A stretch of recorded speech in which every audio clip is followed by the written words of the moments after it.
Stephanie. Thank you for inviting me. This is a unique audience. I often end up talking a lot to young kids because I'm trying to, basically, again, tell them what we do in the courses and hopefully inspire one of them to join up. But for you guys, I mean, if any of you want to join, by all means. But hopefully I'll be able to enlighten you guys a little bit on some of the role of the fighter pilot. As I said, yeah, Captain Riel Erickson. I go by the call sign of Guns, so if I don't answer to Riel, I'll just say Guns, and I'll probably respond. Definitely got used to that a lot more than my own name. From that, so I will talk to you guys. This is basically kind of what I'm going to cover because I was saying a good slide. You should tell everybody, you need an outline. But at the end of the day, you guys are here as strategic studies, and it's funny because my involvement, I'm not in the deciding of strategy and whatnot, but really it's employing strategy that's already in place. So I can talk to you guys a little bit of what we do because, unfortunately, as fighter pilots, especially in Canada, we don't seem to get a lot of media attention because our international involvement tends to be once every 10 years. But there's a lot of stuff that we do domestically. We actually have a huge role domestically in Canada. So I will talk a little bit about that and about my own experiences on the domestic side.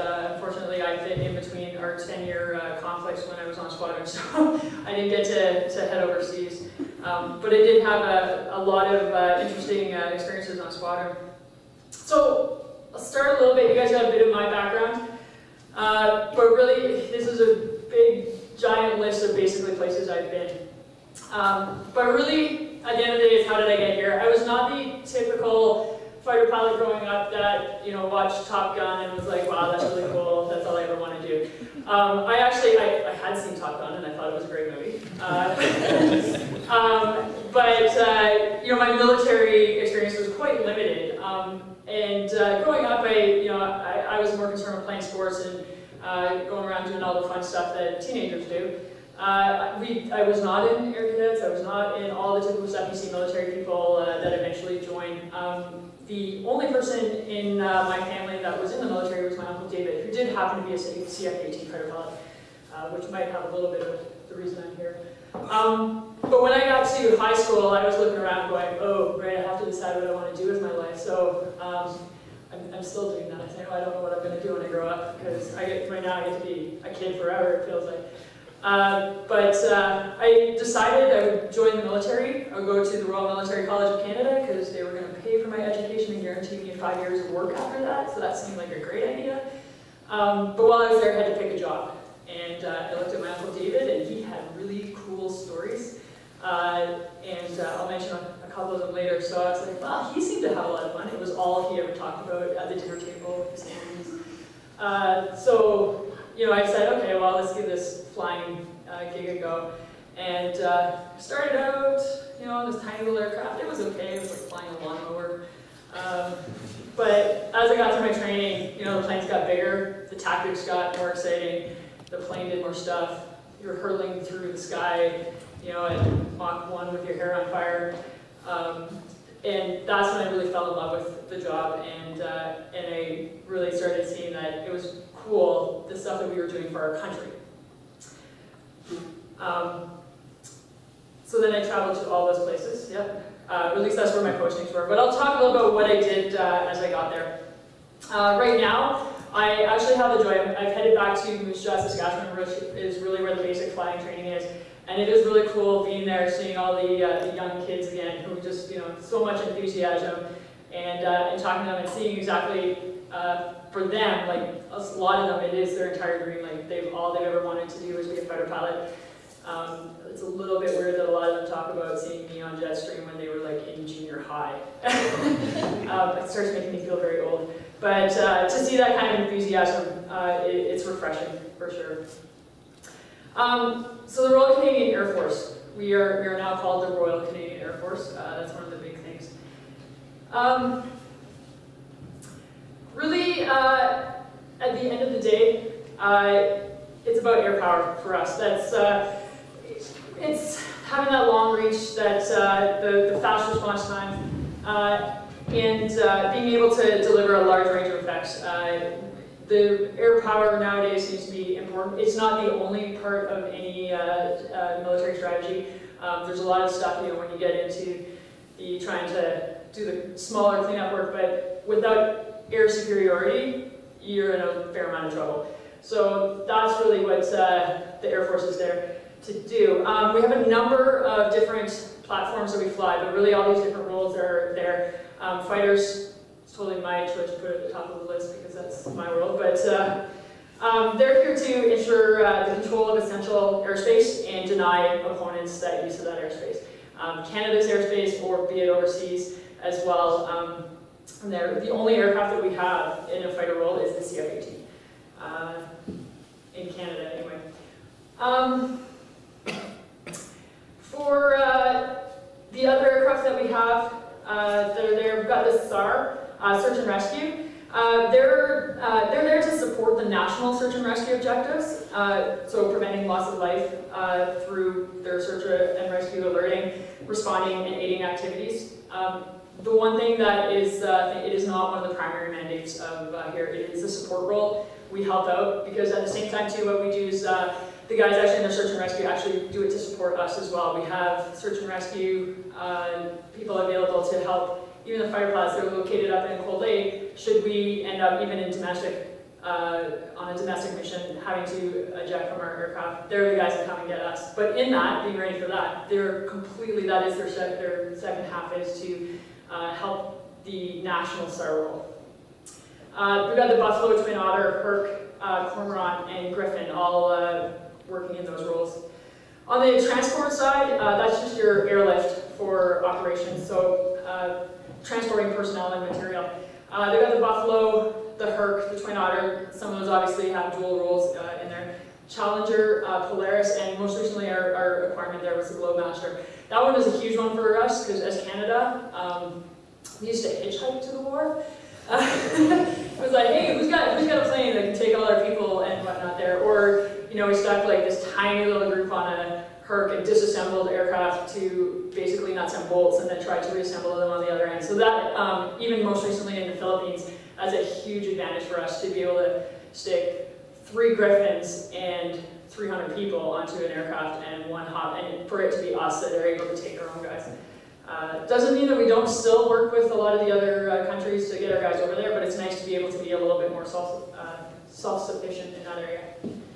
The tactical aviation, sorry, as I go through, the intelligence survey, surveillance, and recce, any platform really can do that, but obviously knowledge is power. If you don't know what the threat is, you can't defend yourself against it. So we do have a number of aircraft that are, the Aurora, specifically Sea King, and Cyclone, which is the Sea King's replacement, fill that role for us in Canada. Tactical aviation side, really mobility, reconnaissance, and aerial firepower for the Army. That's their side. So they work very intimately with the Army. The rest of us that are in the Air Force say that they're more Army than the Army sometimes because they gotta prove themselves, but they're there in support of Army operations. And finally on there is the trainers. We do have a fleet there, and that's really, it's just to make sure that our aging personnel get replaced as well. For all of these things, we don't have a lot of aircraft, but the Air Force itself is huge in order to support that. For example, even just recently in Libya, we sent 6 aircraft over to Libya, but we sent 300 plus personnel, because that's what it takes to support that. It has the same sort of effect and that delivered on the ground as 3,000 Army troops. Obviously what your effect you required, but just 6 aircraft there requires a lot of support. So that's another huge aspect of the Air Force. So the making of a fighter pilot, I didn't know how to talk about the training side of it. We don't all just show up and go, I want to be a fighter pilot, and they stick us in an F-18. There's a fairly long road to get there. We actually all start together. You start with primary flight selection.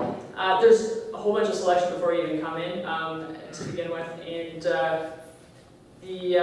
but even once you get in the door medically and whatnot, now there's even more selection going on to make sure that you have what it takes. I always say you can train a monkey to fly. You really could, even on the F-18. It is not that complicated to actually fly. But really what it comes down to is being able to employ everything else, while flying. It's like trying to run and then skip every third step while chewing gum and taking a picture and texting. So it's a very vigorous selection. So a lot of it is being able to acquire those skills in a very short amount of time, because it costs a lot of money to train somebody, so we can't spend 3,000 hours trying to train somebody up to a certain level. The common phase is at where I am now. So I'm trained, basically now I'll be training every single pilot that comes to the door. And we fly on the Harvard 2. It is a high performance, I find that a little bit funny. But it's considered a high performance aircraft, so it's got the ejection seat. We can pull up to 7G on that thing. Travels at 300 knots, which is actually quite slow to me, but that's okay. But I do remember being a student on there, and it's a large step compared to civil aviation, kind of going through your training on a Cessna 152. The biggest thing that we train our guys isn't just how to fly, but what we call airmanship, right? Which is that decision making, that making sure that I can get a mission done, but be safe. And we have our flight safety saying is always mission first, people always. So we want to get the mission done, but not at the cost of our lives, not at the cost of our assets. So it's important that we bring in that side of the training. When they finish at their phase 2 in NFTC, that's where they decide what type of a pilot they're going to be. And they get divided into 3 streams. So you'll have the multi-engine, helicopter, or jet. The guys that go multi-engine and helicopter, they fly planes and they learn stuff. That's about all I can tell you about them. But on my side of the house, we actually have an extra step along the way. So the rest of them, they get their wings on, either the Jet Ranger and the Griffin or the King Air, and then they go into their occupational training unit where they'll actually go on the aircraft that they're going to be employed on. For us, it's too big of a step to take somebody from Harvard to an F-18. So they do some extra training on the Hawk, and they'll actually do a brief little intro just to learn how to fly the Hawk. But NFTC Phase 4 and it's NATO Flying Training Center, we actually train a lot of pilots in NATO up in Cold Lake. And that's the introduction to fighters, just to get their head in the game of, before, it was all just trying to fly this plane, now trying to employ it. So it's getting them used to hurling their aircraft at another one, trying to use it as a weapon, drop weapons, fight somebody else, and getting used to the speed, because they went from traveling at 250 knots, which is about 500 kilometers an hour, which seems really fast, I know, but now they're going to be traveling at 1,000 kilometers. Oh, by the way, against another aircraft traveling at 1,000, so 2,000 kilometer closure to make decisions. So it's big to just get their head in the game before we start piling on all the equipment that they use. Once they finish that, that's where they go to the occupational training unit, and that's in Cold Lake from there. And that's where they really start learning the strategy, our tactics, and learning specifically the F-18 aircraft and how to fly it and how to utilize it. That sounds like a lot, but there's a whole bunch of other stuff that we have to do. We have to do air medical training, obviously. That's just to know the effects. Every single pilot actually learns this too, because at some point, well, obviously in the early phases, they will fly a high-performance aircraft. So the funny thing is that standing here under 1G, things are great and fine, and my body acts a certain way, but our body, we introduce it to a lot more stuff. If you can imagine, just on those days where you're not feeling well, maybe you had one too many drinks last night, you stand up really fast, you kind of go, ooh, I'm really good. Well, that's what we're doing to our head all the time. We're spinning ourselves around. So we just need to know the effects that have on us. We do a land survival course. This is very important, actually, if you consider how vast our country is. We fly a lot over very sparse terrain, and if something happens and we eject, we might be out there for a couple hours or a couple days. Actually, even when we eject close to home, the last F-18 ejection we had, the individual was, I believe it was like 11 kilometers from home, and it took them a couple hours to come get him, and it was minus 27. So it is really important for us to know how to make sure that we're happy-go-lucky until somebody comes to our rescue. Obviously with that, the sea survival as well, there's a lot of water around Canada. So we also need to know how to survive up there. And then you get into the advanced survival. So that's the escape and invasion, because obviously at some point there's a possibility we may be flying over enemy lines, and the enemy doesn't like us there, and should they shoot us down, we need to know how to take care of ourselves, how to evade them until either we can find the good guys or the good guys can find us. And that's huge. You got a picture of me running through the woods soaking wet in the rain, because that's always how we do our training. Really it is just us, trying to get through the bare minimums. This actual particular picture was taken, I got to work with the Dutch Special Ops Forces, and they were doing a simulated pilot down, so I was the pilot that had ejected, and they had to come get me. And I have to say, if anybody is going to rescue me from anywhere, I want it to be the Special Ops guys. I came in, and next thing you know, they were over-talking me, identifying me, and then rushing around, and we were in the middle of an ambush, and I had no idea. And these guys just slammed themselves up against me, and I was the high-valued asset, which I'm okay with being. And that's how they're trained. They will die to get us back home alive. That to me, I was like, well, I'm just a person. But strategically, when you think about it, it costs a lot of money to train me. It's millions and millions of dollars. So that is why they build aircraft with ejection seats, is because we'd rather chuck away a $50 million aircraft than the person that's in it. And it's dollars. It's not even just because that's a human life, but because it costs a lot of money to replace it. It's a lot easier to replace a plane. The other one we have to do is the centrifuge. If anybody watched that TV show, you got to see me do that. And basically, it's like the Gravitron, except way worse and not fun. But they spin you around, and that's just to learn to survive sort of those forces and be able to actually think and not just be trying to not pass out while it's occurring. I do joke around though, it's entertaining because you're sitting there and it's like you look like you're 80 and having a difficult time going to the bathroom, and it's put on national television for me, so I wasn't really happy about the training for that one. I'll try not to get too much into the details of exactly what we do, but as I mentioned, the FLIT, as they call it, so fighter lead-in training, really that's just the introduction. When we get to the OTU, that occupational training unit on the F-18, that's really where we're getting into that strategy. The air sovereignty alert training, that's the domestic ops. We give them just basically a quick introduction at that point on the training. They also learn we are considered a multi-role. A lot of other air forces have several different fighter platforms, so they have an air-to-ground capability, so that's strike fighter, and then they have an air-to-air capability, so that's that air superiority. We do a combined role, and kind of consider it self-escort strike. So we can both defend ourselves air-to-air and air-to-ground. In fact, we train for that of the fight my way in against any air threats, drop a bomb on the ground threat, and then fight my way back out. But with that, we obviously take a building block approach. So the basic fighter maneuvering, BFM, is your dogfighting. That's the stuff you saw in Top Gun, which was awesome. For anybody that saw Top Gun, I'm now realizing that the generations haven't seen it, and it's making me very sad.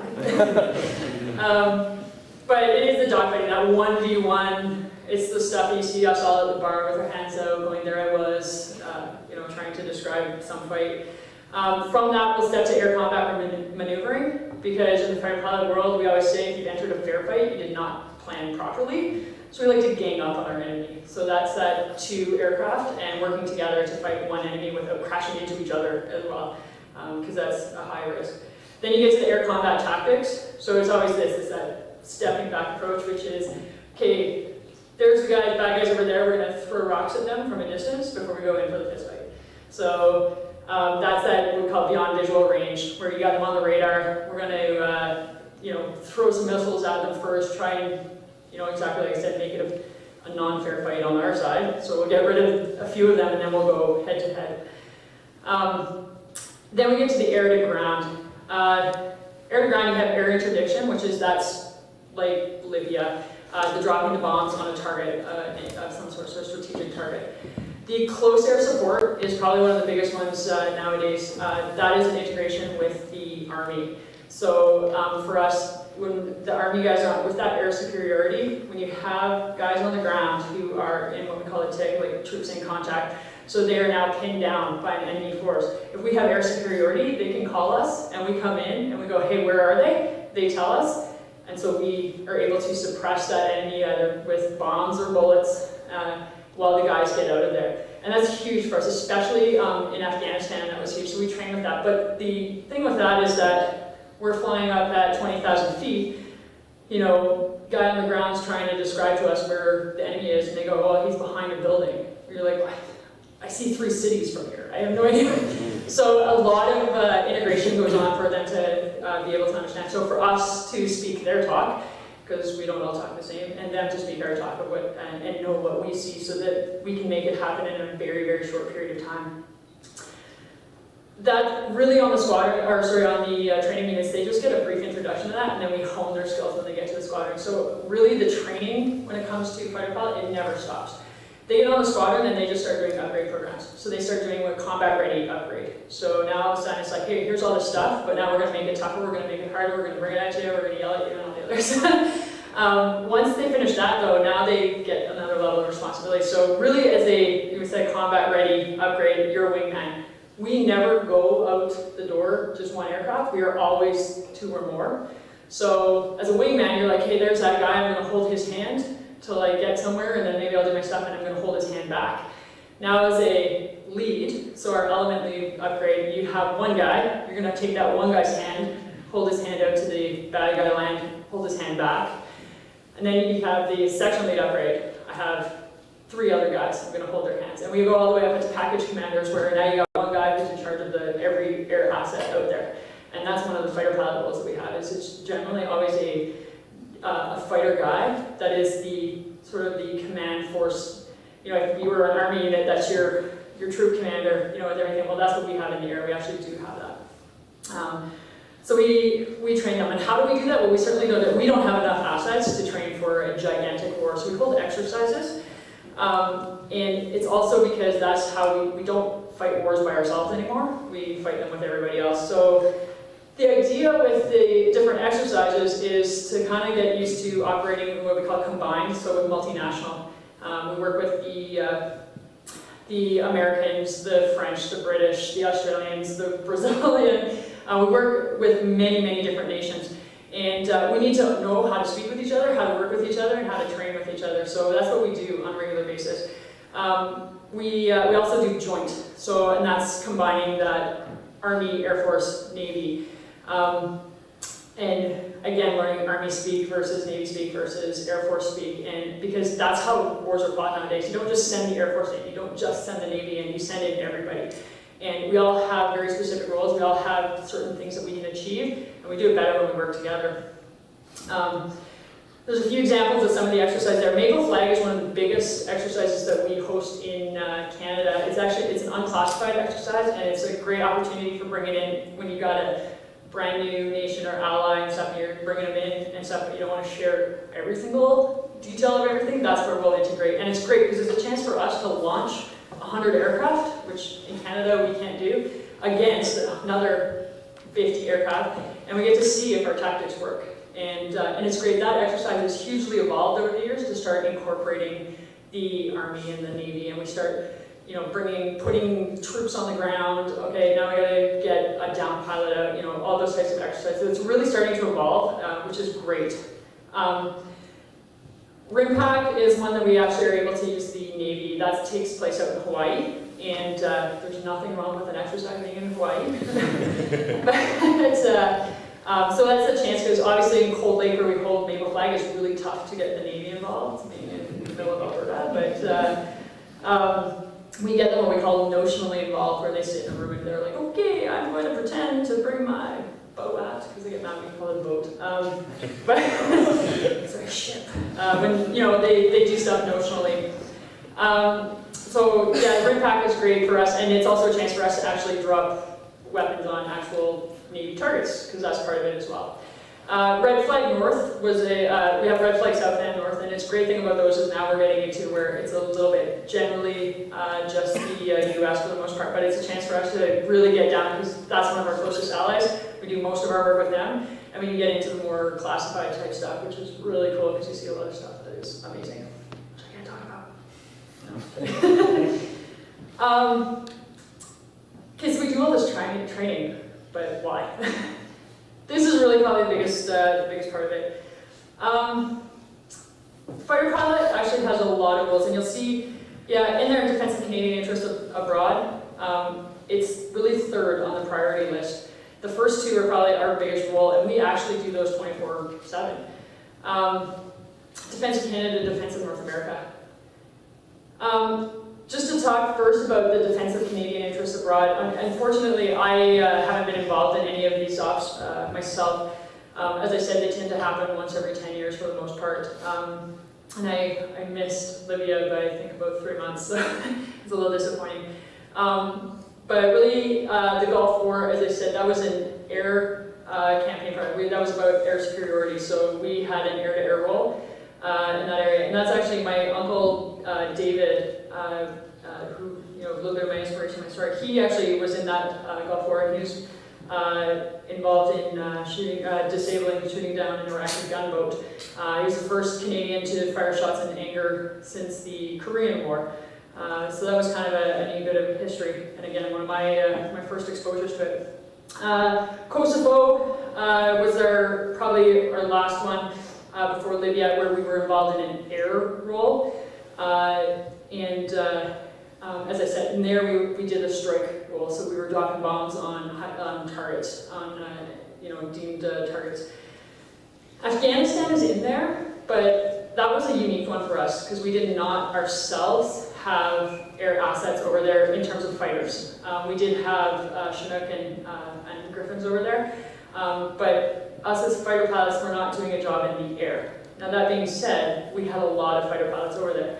Because as I mentioned that CAS role earlier, the close air support, that was a huge thing in Afghanistan. And the best way to have, to know what people are capable of is to have the experts there. So we actually went over as what we call forward air controllers. So we went over, trained, at home, we trained a lot of the Army guys. We worked a lot with them to get them the experience. We tried to get them up in the airplane as much as we could, so that in our duels, so that they could see what the world looks like to us at 20,000 feet. And we trained with them there. On top of that, we trained our own guys. We put our own guys on the ground with these guys to be able to call in and for that support. Because again, when two people are speaking their first language, it can happen a lot faster with two people that are speaking not the same. They're both their second languages. So that was the importance with us over there. So it actually was a huge role for us. Most recently, Libya, and again there we were in a strike role. So, and again, that's that air to ground, as we had air superiority at the time. This, however, is the majority of what we do, is Defense of North America, Defense of Canada. I will talk about them together because really they go hand in hand, just because of how our country is in relation to the US. North America, really you're thinking of NORAD. That's that agreement, we have, basically we agreed years and years ago that we would work together.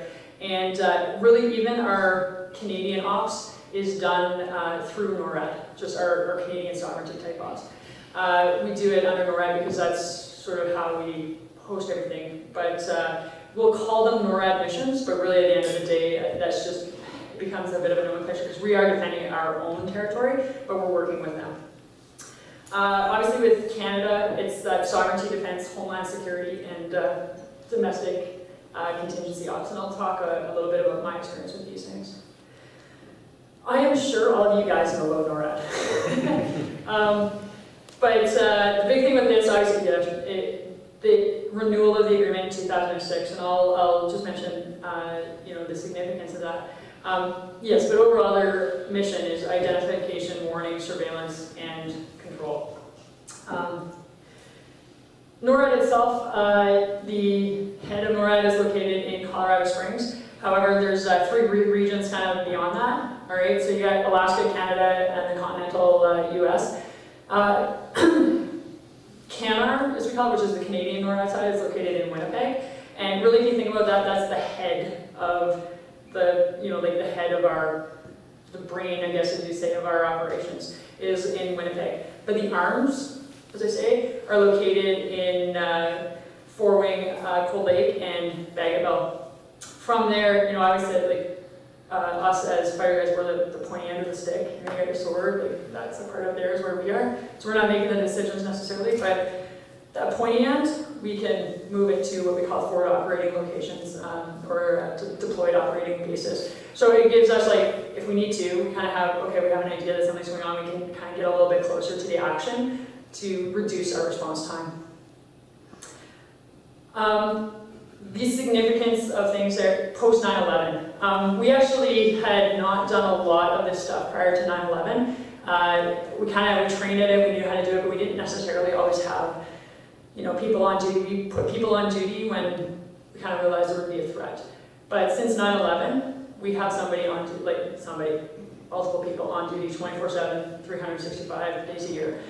So, those, over Christmas, over holidays, guys are sitting somewhere making sure that Canada is safe from any threats. Since 2006 has been another sort of significant stuff. We've started to see a renewed activity in northern approaches. And that's sort of that Cold War type, actions, I guess. We hadn't seen a lot of that for a very, very long time, and around that time, a bunch of money got put into in particular, the Russian Air Force, and suddenly now they started doing stuff, because what do you do? Well, then, hey, I got a lot of money. We do the same thing. When the government gives us a whole bunch of money, we're like, go to train! And we start, doing all this stuff. Well, they did the same thing, but, we kind of joked around. It was like, it seemed like they kind of were like, oh my goodness, we can train. What are we going to do? I know there's a manual. Hey, Cold War era tactics, let's try this. So we see a lot of the same stuff, although the politics behind it has really changed significantly. Those missions, and again, when I say NORAD missions, we really are talking about both Canadian and North American defense. So they kind of get divided into two main categories. You have the Op Noble Eagle. That's that post 9/11. Okay, so we find out that somebody's on a no-fly list and is on board an aircraft. We'll respond to that.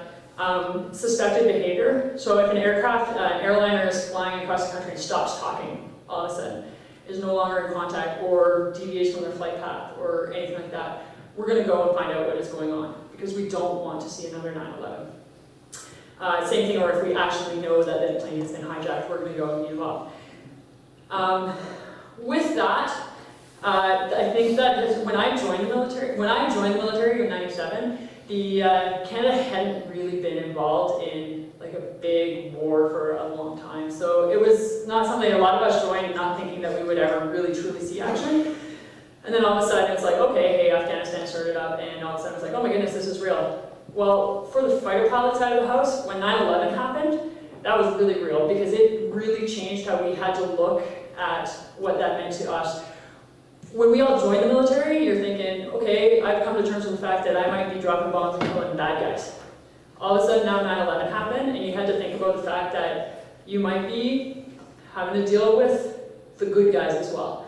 And so it really changed the dynamics, and that's one of the huge things that we have to talk about with our new fighter pilots, is that dynamic of, this is what the mission is, changed, and becoming that, that greater good as we were. Now, when we do things, it is not us making any decisions whatsoever. We have very, very detailed rules of engagement. So it's not like I'm up there going, oh, this is a threat, yeah, I'm going to do this. Somebody else is going to tell me whether I'm going to, pull a trigger or do whatever I need to do. It's never really, truly my decision, but, for those, it is me that has to live with it at the same time. So that's just something that we have to, we need to make sure our guys that are coming through are aware of. The other side of the house is the protection of national vital points. Really, we've got a fair number of, nuclear bases around here, not weapons, but nuclear plants, and, those are high-value assets. So, we talk about the government, economic, really 9/11 was an economic asset, right? So those are very, very important aspects. Power and energy, transportation corridors, and national events. So our air sovereignty alert, we call it the QRA, so Quick Reaction Alert Facilities. When you watch a big action movie that has you always see the guys like an alarm goes, like, oh, we gotta move, the Russians are coming, whatever it was back in the day. And you see guys like just run out the door, jump in a plane, and take off. And you know, a lot of people are sitting there like, hey, no, like, is it really like that? It is. But we do a lot right before that. We get everything ready, but no kidding, when that horn sounds, it is a, you know, I throw my kid on, I run out the door, and I'm strapping in as I'm, you know, taxiing out to the runway. It's amazing what, you know, these guys are capable of. It's a very quick reaction, hence quick reaction learning. We're so creative with our names. But that is activated on a threat, based on threat. We may get warnings, we may decide to kind of move to those forward bases, but really it is about, okay, well, hey, we've got a reason. So we don't just launch for, well, we do launch for training, but we tend to, we react to a threat. As I said, the main bases are at Cold Lake and Baggaville, but we will deploy to a number of different things. And that's not even just for threats and stuff. Actually, Comox that's on there was where we operated a lot out of for the Olympics, and I'll talk a little bit about that as well later. As well, Homeland Security, we have we cooperate a lot with the US, so even in that, if, like, you know, as I mentioned, if you've got a suspicious aircraft going, well, okay, well, we don't know if it's good or bad, but okay, it's going to head into US. We work with them, and you know, we'll sort of say, hey, okay, between the two of us, we'll maybe hand off that threat or anything. So we work a lot with that type of activity. If we need to locate ourselves somewhere closer to that threat, we will. We have that capability. We have sort of our, okay, these are where we regularly kind of, we've got the facilities, but we can deploy and operate it somewhere else.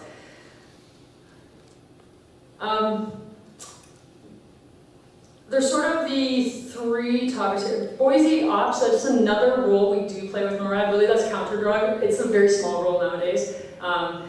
But we do help, like with drug smuggling stuff, we'll play a certain role to be able to gather information and whatnot for law enforcement agencies, because obviously, you know, cross-border smuggling is something that's out there.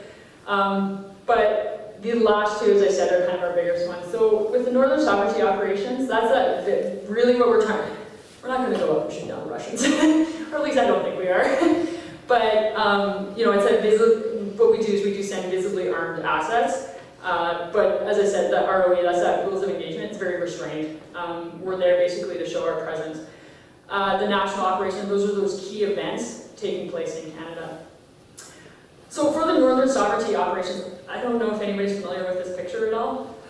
It was on the front page of the Globe and Mail.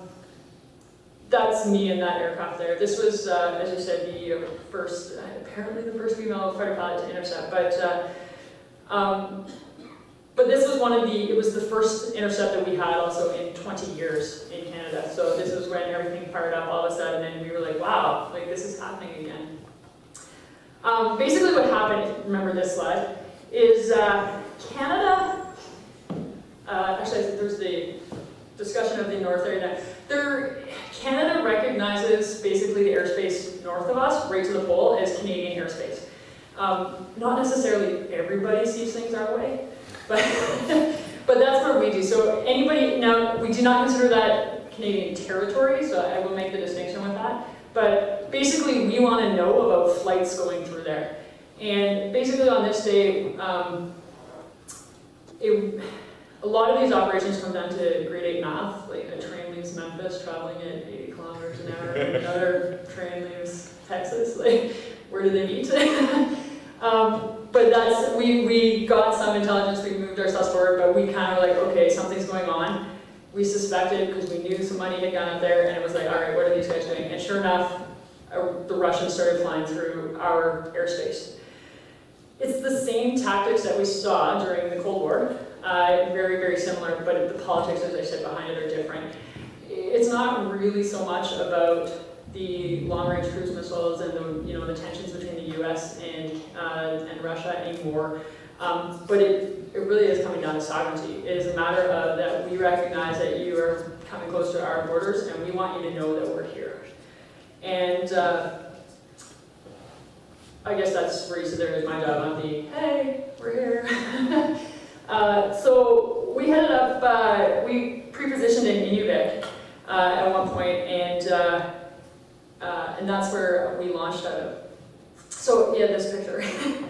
So I was actually, had only been on squadron for a few months at this time. I was still like, really wet behind the ears as a pilot, and we were sitting down. We headed north, so we were sitting in. I was really sitting down. I was trying to decide whether I was going to have the beef stew or the hot dogs for lunch.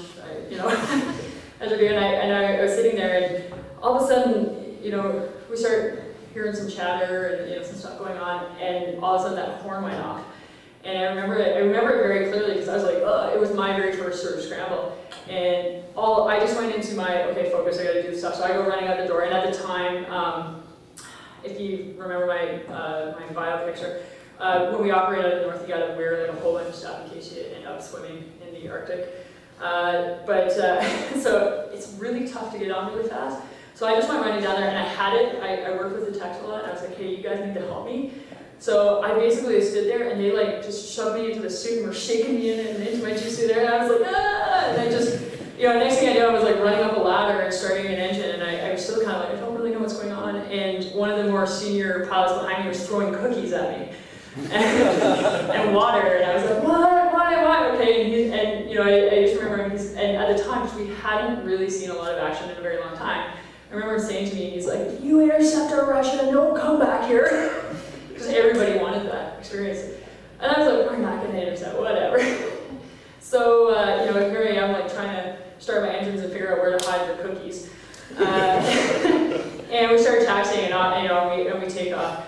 And as we get going, as I said, I was very wet behind the ears, and I realized, okay, we're going to be going for a long way, so we got to get, we started patrolling, we started knowing things were going on, and I was like, okay, we got to get gas before we head out there. So, getting gas airborne is a very, very emotional event when you are new.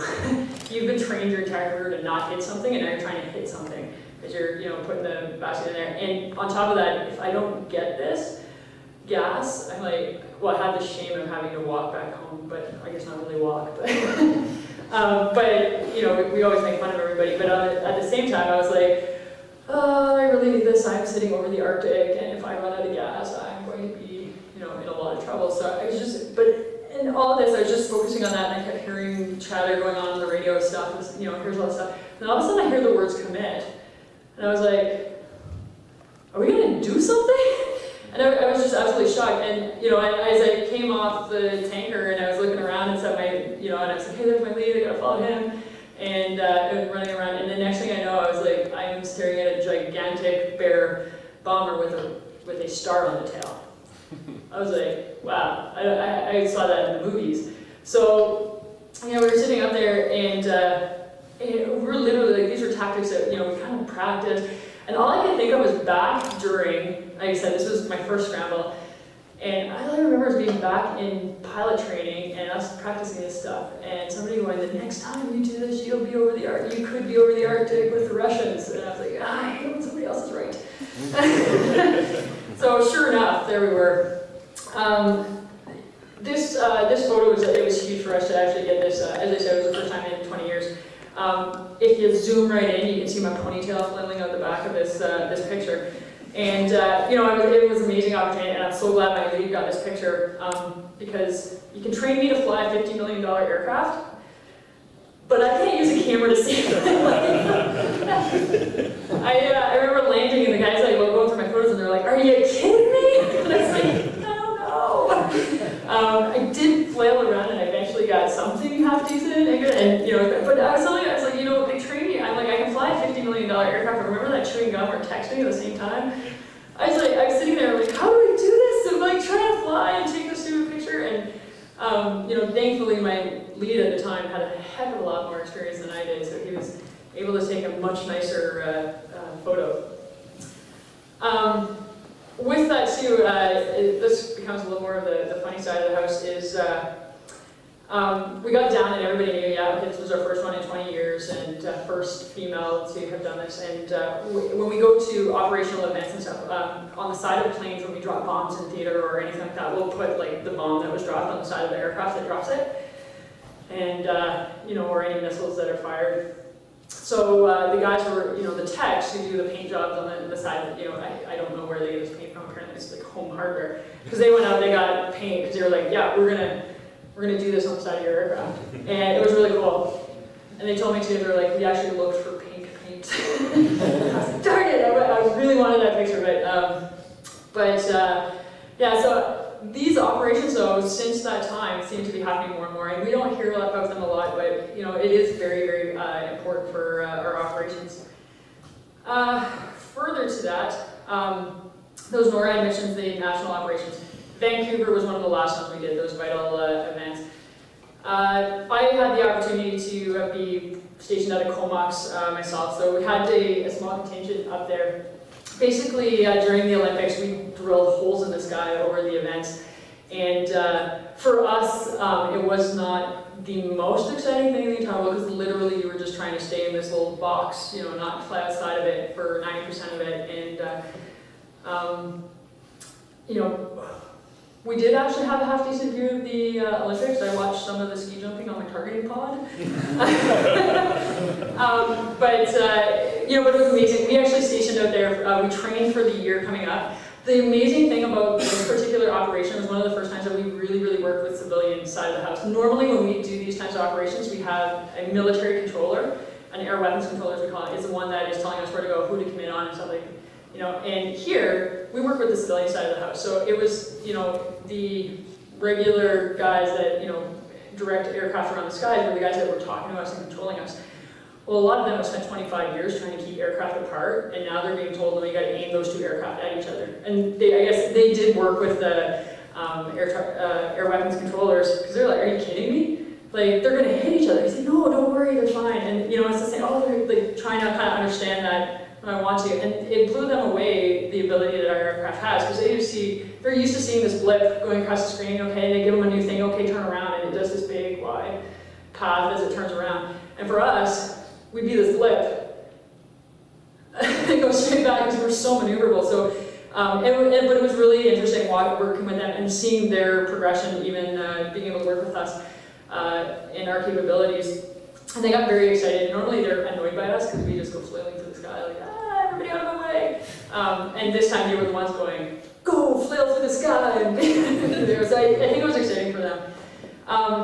We had a group also operating out of the Vancouver airport themselves. And you know, these guys, I was actually very glad that I wasn't stationed there. We predominantly had a Comox where we did the top guard, but these guys were there to be like those last second alert out of Vancouver airport, and they slept at the button of the runway when they were on duty. So there's nothing like trying to get a little bit of sleep while a Boeing 757 takes off beside you. But during that time, I mean, this is where I get into what I call the pilot porn. So it's just a bunch of pretty pictures of planes. But this is flying through the Comox Valley there, and that was a great thing. It was absolutely beautiful, and this was one of my last deployments. And the scenery that we get to see is just absolutely incredible.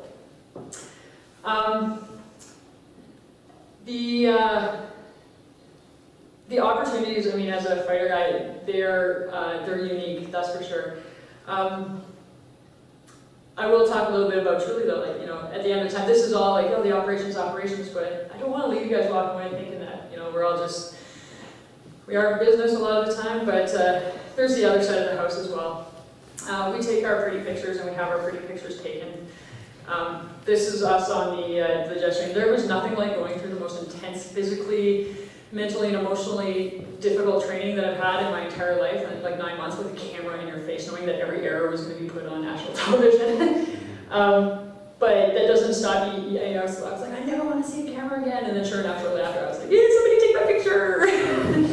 This is me with the AIM 7 that I had the opportunity of shooting. That was great because that's like a year's worth of my salary. I fired off my plane.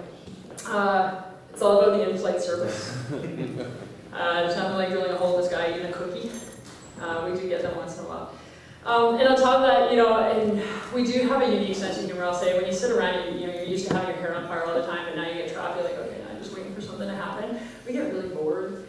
And you'll wander the halls of the queue, and you're like, oh, and suddenly you're like, something's watching me. Why do I feel like something's watching me?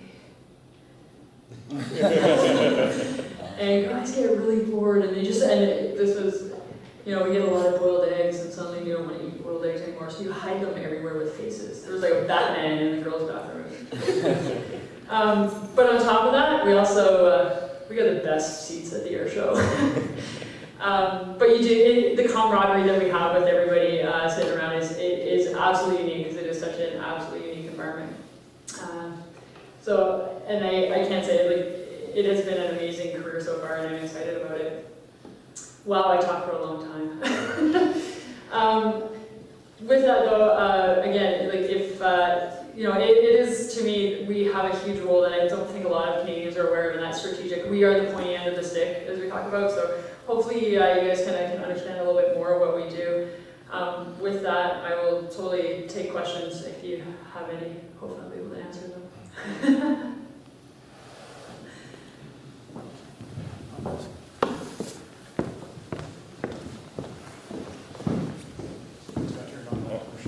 Technology. Yeah, I can't operate a camera either, so. Hi, Captain. Is it working? Yeah. Oh, all right. Well, I'm just going to use a loud voice. I want to kind of go about my question backwards, because I recognize that your role is not to create policy. A few of us at the center sat in on the Lockheed Martin F-35 Industry Day, and one of the comments they said why the F-35 is such a game changer is because it basically completely negates dogfighting. That the entire premise is that it comes up along the horizon, it sees the enemy at that rock throwing distance, it fires its missiles, and then it goes away. And there is no dogfighting anymore with an F-35. That's the way it was told to us by Lockheed Martin, and I believe one of the public affairs person they've hired is actually a former RCAF member. And I'm just curious, from someone who is a tactician, someone who's participated in these maple flag operations, is dogfighting dead? For the most part, and again, I always say that, like I said, if we've entered a fair fight, we haven't entered properly. So, and I stand by that. I'm never going to say that it's completely dead, because, but is it like the primary focus? No. I mean, at the end of the day, it is about being beyond visual range.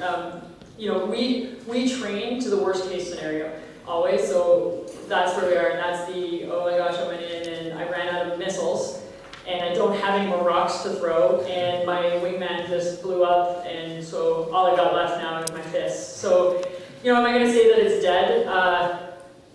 Well, no, because you never know when you're going to find yourself in that situation. At the same time, is that our strategy? No. Dogfighting is a strategy for sure.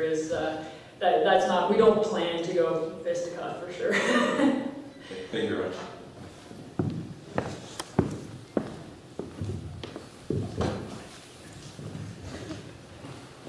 A couple of questions. First of all, you weren't in Libya, but there was a humorous account in Libya that we ran out of bombs as a country. Canada just ran out of bombs, and I've heard from logistics guys on the ground of actually purchasing American weapons with a Canadian government credit card. How aware are you guys? Do you guys are aware of these issues whenever you're out there, or are you like waking up when the plane's ready, kind of thing? Are you aware of what's going on that way? I know like a lot of the guys, the trigger pullers in the army, that's what they do. They're not really aware of the behind the scenes stuff. Second question, with the Russian intercepts, how is the demeanor of the pilots up there? Is it tip of the hat and wag of the wings, or is it aggressive flying? And what's the demeanor of the pilots right now? Okay. I'll start with the first one. We are aware when it comes to what's going on in terms of how many weapons we have, because what we do, as I say, we aren't pulling the trigger, but they hand us a thing that says, here's your target, and we go, hey, what do we got? What are we going to drop on there? And when all of a sudden you're like, I've got nothing. I literally have a rock to drop on it. So we are aware of that kind of, and that was actually, a lot of my very good friends were over in Libya, and it did become, because we were so active right out of the get-go that we went through our inventory. So we are aware of that going on, because we are, at least like I said, we're not choosing to pull the trigger, but they hand us a target and we go, okay, and we're the ones that are saying, okay, this is how we weaponeer it, I guess is what you say. So we decide what weapons are the best to do it. So I say, it's effect delivery. They give us, here's what we want you to do, we decide how, the how. I guess is sort of how when I talk about the Canadian side of things, that's where I say is I don't decide what the target is. So that's the strategy side. So does that answer your question at all a little bit? yeah, so we are very aware of, yeah, we gotta go out and buy, yeah, take the American or Canadian credit card and buy the American weapons. Second question about the Russians. No, it is professional. As much as, like I said, I don't know, like it's me standing basically like waving out a window, I guess, at somebody else. So I can't talk obviously too much. I wasn't in a lot of the other ones, but in ours it was just kind of flew beside each other for the most part for however long it took for them to carry on their way. So I mean, I'm going to say that your question is it aggressive? No, for the most part, at least not what we're seeing so far from there. Okay. It's a presence. Yeah. Thanks.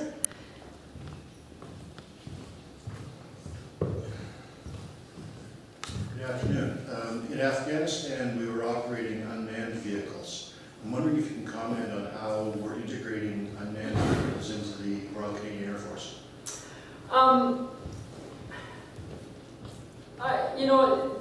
All I can really comment on it with the unmanned aircraft is that I know that one day I might be doing that. In terms of how we're bringing them in, they've got a huge role, for sure, but in terms of strategy, again, I'm not completely aware of where we're going in the future with that. So unfortunately, I can't really give you too much insight other than to the fact that I think it's going to be a crucial role in the future. It definitely has a role in what we're doing. What it is exactly, unfortunately, I can't. Again, it's kind of I'm the bank teller, trying to talk about the strategy of Bank of Canada. So, but I definitely feel even for us, it's got a huge role. It's a cheaper asset than throwing us up there sometimes to do some of the tasks. Yeah, I just have a quick question. I'm curious, as a pilot of a multi-role fighter and a naval fighter who does exercises or impact naval exercises, I'm curious what you think about the importance. You mentioned joint arms and naval integration. How important is naval integration for the Royal Canadian Air Force?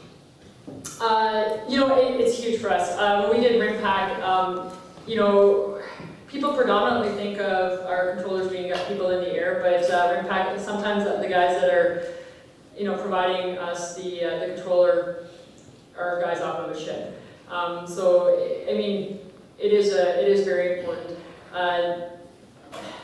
Like I said, everybody kind of operates a role, and when we have that effect, it becomes huge when we can work together to achieve them. So we did a lot of exercises with them where they were the ones providing the close control, as we call it. So they're saying, hey, here's where your target is. Because let's say we don't have somebody in the air. So what you don't want to do is have a weak spot, right? So hey, we don't have somebody in the air, so we have no idea, we have no way of getting these aircraft somewhere. So I think it's very important, right, to cover all the bases. And they're great to work with for that side of the house. Plus, they occasionally provide us targets to blow up. Hi. I was just curious, as someone that has experience in a cockpit yourself, do you have a preference for what type of fighter jets might be the next generation for Canada? So I know that we're in many ways committed to the F-35, but of course now we're talking about opening up the procurement to perhaps other vehicles. Do you think you could maybe enlighten us with some of the aircraft maybe you've had the opportunity to fly in, and whether there's a preference for that next generation?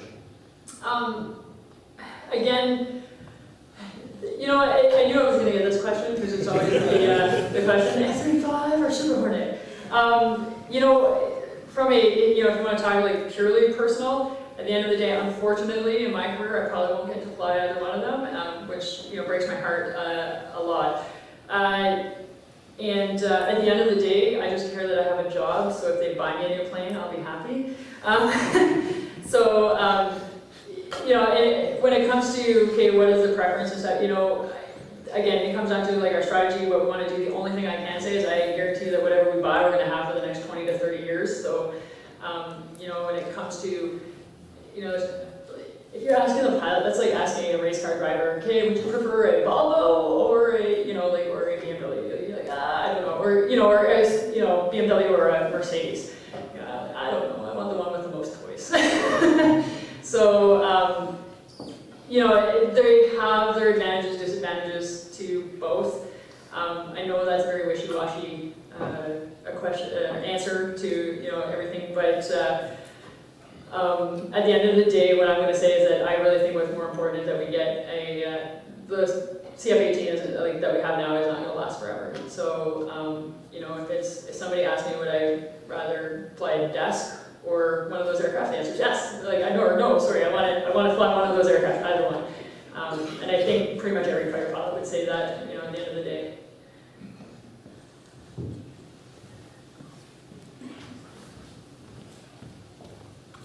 First off, just thank you for an excellent talk. Your views and your experience is absolutely fascinating. It's fantastic to hear. And that's kind of where my question is. I want to focus on NORAD. A lot of scholars have the outside perception that Canada is a subordinate partner in NORAD. And I'm just wondering, based on your own experience, that's somewhat of a perception from the outside. Maybe your perspective from an inside point of view on that Canadian relationship and the integration in terms of NORAD. From my side, again, I haven't sat in Colorado Springs with them, but I know that we work very, very well with them. And talking, I don't think we have from our side of the house, we don't have a subordinate role, because I can tell you that when the F-15 fleet had issues not that long ago, it was Canada that backed them up, and we went and filled their their operating locations with F-18s, because they needed help too. So that I think is probably one of the biggest demonstrations that that we're not subordinate, we're equal partners. Now that being said, with anything, it is a very symbiotic. Even the U.S. right now is going through their downsizing, so I think anybody to sit there and say that, oh, they have it all, that's a little bit naive. So we definitely play an equal part. They do rely on us as well as much.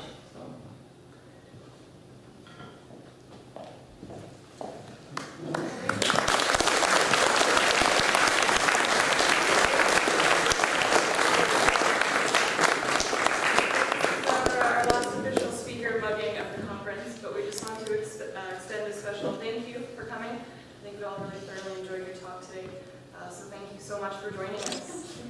Stand up from Dr. Ferguson as well, to the star of Jetstream.